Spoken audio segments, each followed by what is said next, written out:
বাবনপুর রাজু দত্তের লোকনাথ ভবনের নিকট দেখা মিলল বিষাক্ত চন্দ্রবোড়া। আতঙ্ক ছড়ায় অঞ্চলে। খবর পেয়ে ছুটে আসেন সাপ ধরার লোক। বিস্তারিত দেখুন চ্যানেল আনন্দে।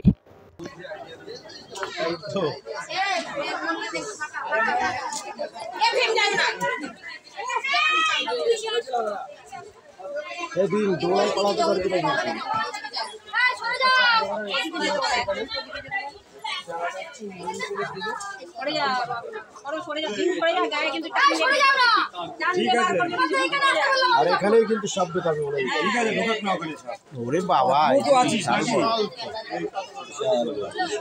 পুরনো একদম পুরনো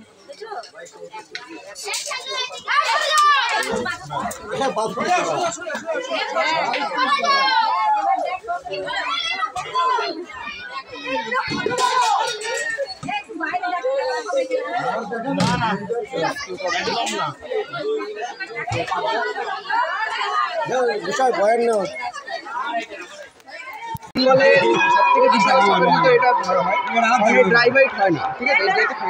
ড্রাই বাইট হয় না, একটা বিশাল বড় সাইজ, ঠিক আছে? খুব বড় সাইজ, হিউজ সাইজের একটা সাপ আছে। তো রেস্কিউ করা হয়ে গেছে, ভালোভাবে রেস্কিউ কোথায় ছাড়বে বলে দেবো না। এটা ছাড়া হবে সোদপুরে যে বিলগুলো থাকে, আমরা ওখানেই ছেড়ে দিই, মানে সেফলি রেস্কিউ করে আবার এটাকে নেচারে ছেড়ে দেওয়া হবে। আপনারা কোন সংস্থা থেকে এসেছেন? ধন্যবাদ। আপনার নামটা একটু বলুন। কৌশিক হালদার। ওই পয়েন্টটা না যে এত বড় 24/7 আওয়ার সার্ভিস থাকে। আপনি এই এত বড় একটা সাপ যে এখানে পেলেন, এটা কি মনে হয় যে এখানে আরো এরকম সাপ থাকতে পারে? এত বড় সাপ যখন আছে তাহলে ছোট সাপ থাকবে, কারণ এটা ব্রিডিং করছে, বাচ্চা দিচ্ছে। এটা কি মেয়ে না ছেলে? এটা তো দেখো, এটা বলতে তো পারবে তোমরা, এটা দেখে বলতে হয়, এটা টেস্ট করে বলতে হয়। ঠিক আছে, ধন্যবাদ। বুঝলি, আমি তো শান্তিনগরের মাঝের পাড়া, ঠিক আছে? শান্তিনগর মাঝের বাবনপুর মাঝের পাড়া। তো ওইখানে সবগুলো দিকে অনেক প্রচুর লোক যেখানে জড়ো হয়ে রয়েছে। ওদিকে একটা স্নেক, আমি দেখে দেখলাম যে এটা চন্দ্রবোড়া, মানে রাসেল ভাইপার।